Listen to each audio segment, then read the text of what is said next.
Nepal, Surya studio Nepal.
Surya studio Nepal, Surya studio Nepal.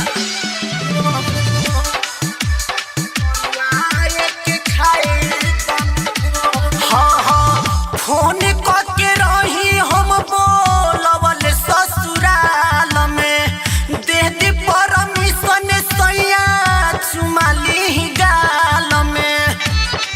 हाँ सुनी ना, फोन करके रही हम बोलवल ससुराल में, दे दी परमिशन सैया चुमाली गाल में।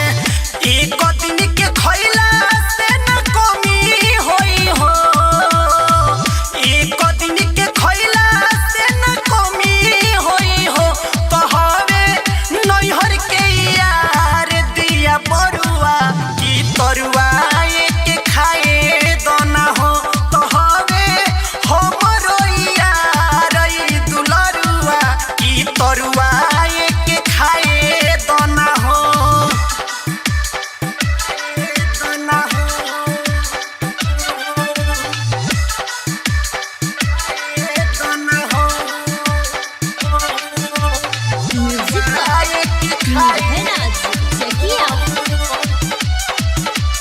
Mix by Surya studio Nepal, Surya studio Nepal.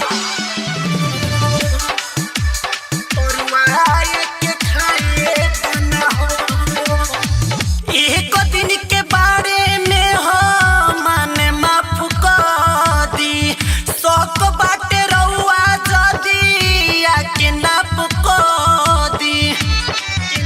सुनी ना, एक दिन के बारे में हम माने माफ कर दी, शौक बाटे जदी रउआ आके नाप कर दी।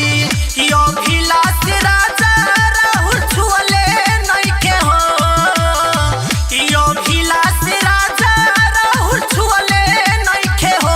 तो सोनू भोजपुरिया के खाल झरुआ की तरुआ के खाए दोना हो। कहवे हमरो यार दुलरुआ की तरुआ के खाए दोना हो। Mix by Surya studio Nepal.